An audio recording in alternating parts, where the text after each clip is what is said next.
Hi everybody, this is Brian Kuh with another ROK video. We are watching the world first attempt at the Siege of Orleans campaign.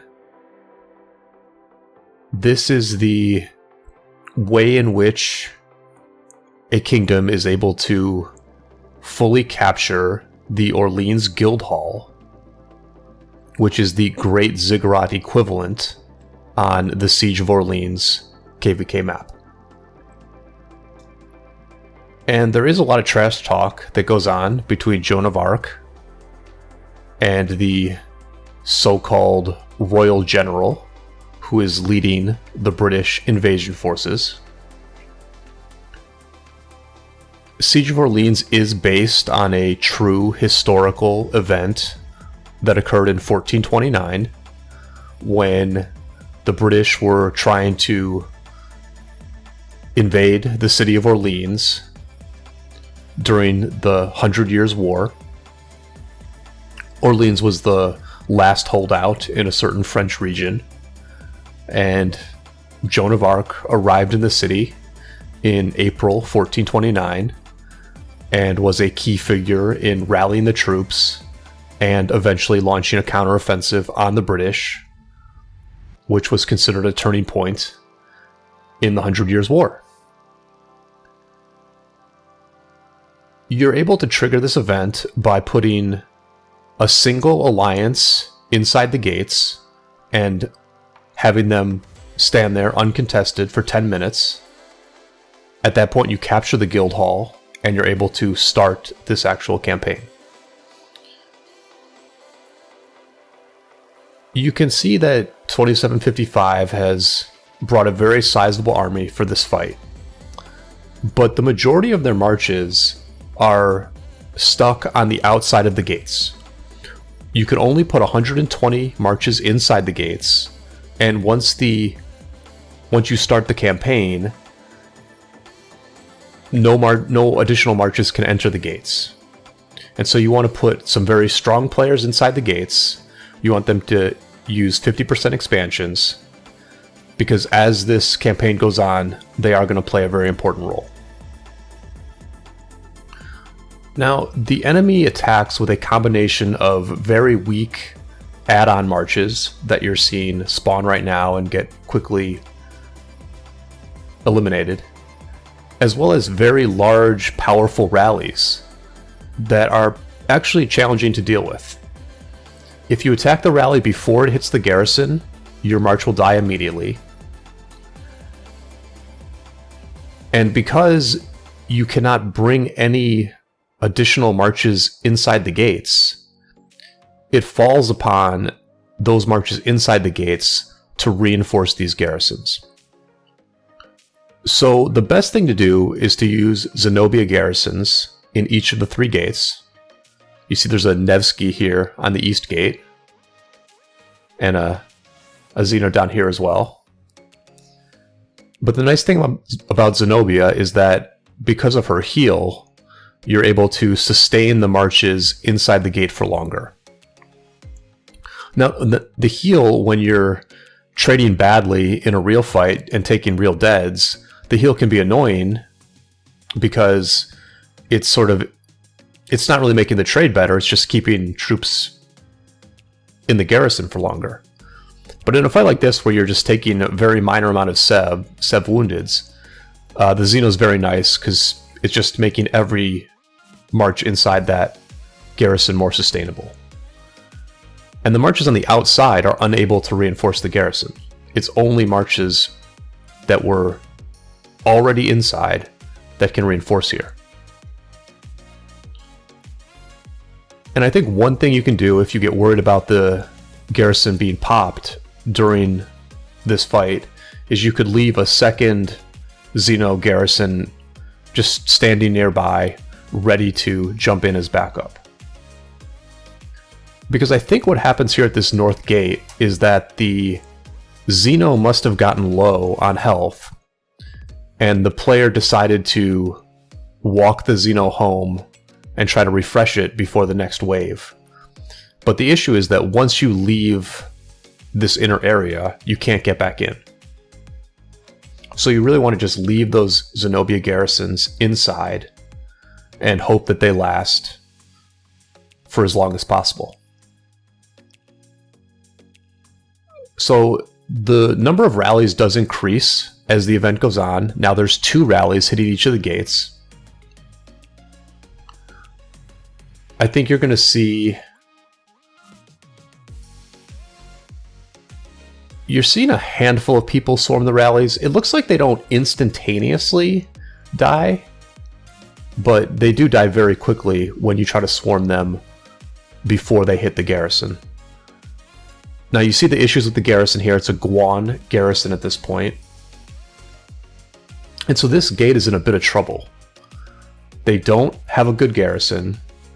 They're being attacked by 2 very large rallies. And they can only be reinforced by a handful of marches that are nearby. I think the marches on the outside needed to swarm a bit more, because there's really nothing else for them to do. The ads are so trivial to deal with that you might as well just swarm these rallies. You might get 5 or 6 turns of damage on them before you die. But it's worth doing that rather than just standing around doing nothing.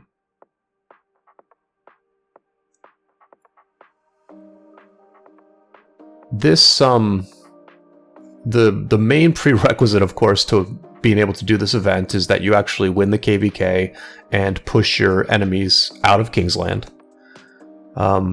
Which is what 2755 and their allies 1671 did in this particular Siege of Orleans.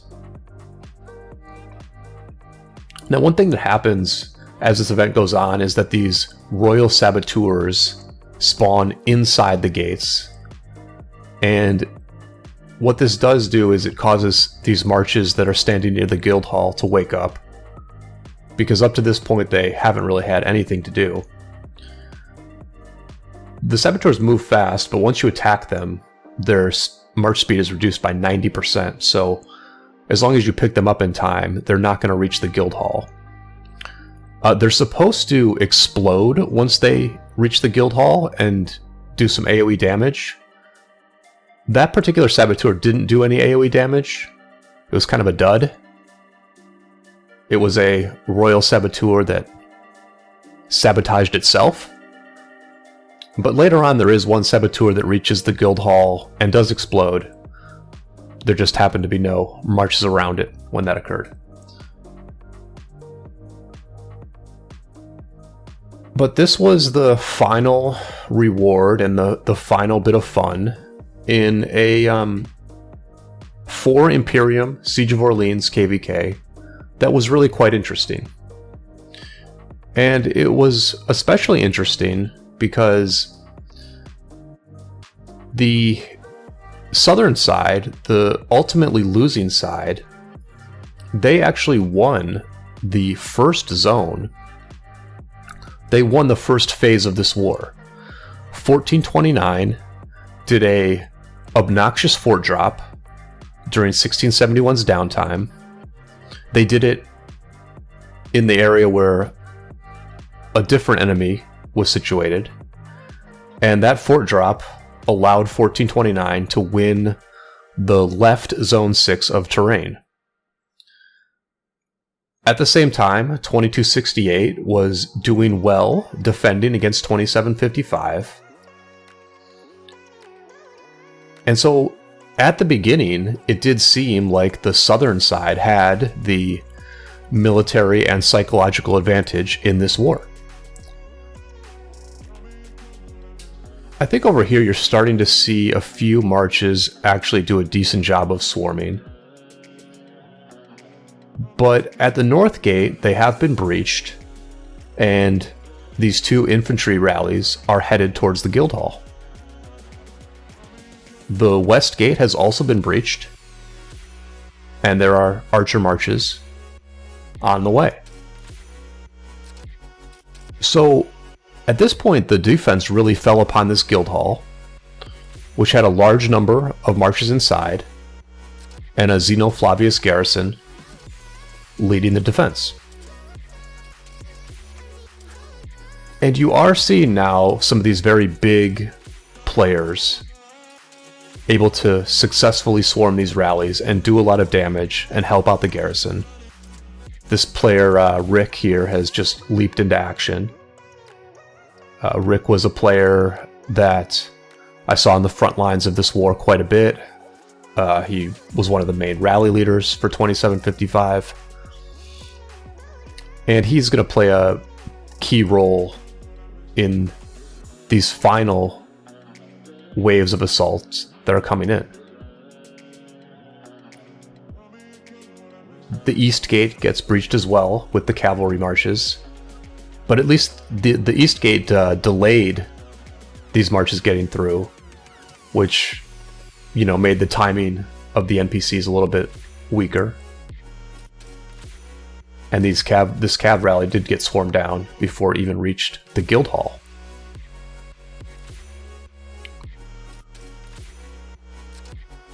You know, so it was an interesting war to watch because essentially it was a comeback victory for the winning side. They had as much territory going into Kingsland, but they had lost more of the engagements. But what happened in Kingsland is that this zone did open up, and as is typical in this game, the timing was disadvantageous for Asian kingdoms. But 1671, which is a Japanese and Korean kingdom, they showed up in really big numbers during their downtime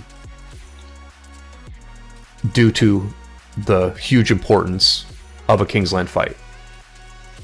The rumor that I heard was that it was a holiday in Japan, and so the Japanese players in 1671 were able to stay up all night without too much of an issue. But essentially, 1671 and 2755, they had enough of a want it more attitude, a whim attitude, to really show up in big numbers and mitigate any early advantage that 1429 might have had, because it was, in fact, their uptime. So the northern half of this zone was pretty much a stalemate for the first 10 to 12 hours of Kingsland. And what happened on the south was that, you know, this is a very small Kingsland, sort of similar to the Light vs. Darkness Kingsland. And there are a lot of resource tiles all along the mountain range throughout the zone.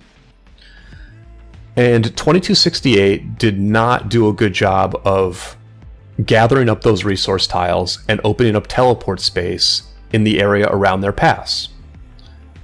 And so a few hours into the zone, 2755 started really focusing on attacking that southern area near the 2268 pass. And because there was no teleport space, because they could not teleport cities around their flags, it became a situation where the team that had the open field advantage was the team that was going to progress in that area. So 2755 did progress very quickly. They got to the 2268 pass, and I think that was the first big knockout blow in the Kingsland War that was eventually won, maybe after 16 hours or so, by the northern side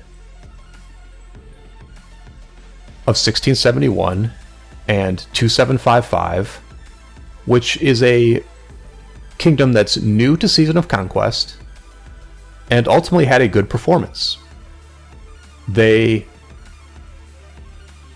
key things that I saw from 2755 was that, number one, they had very high open field activity. Number two, they did a good job of double rallying a lot of flags. And number three, they had very little downtime. They are an international kingdom that I think is centered to some extent around a Discord run by a player named Asbodian. I'll link to that Discord in the description. And thank you to Asbodian for giving me some information about this video. But they're kind of like a new, let's say a new generation, a next generation of kingdoms in this game. And it was interesting to see them do some of the new fundamentals of a successful kingdom, which is 24-hour time zone coverage, high activity, and a strategy that got better as the KvK went along. So that's going to be it for this video. I hope you enjoyed it. Throw a like on the video and subscribe to the channel if you haven't already. And I will see you all on the flip side.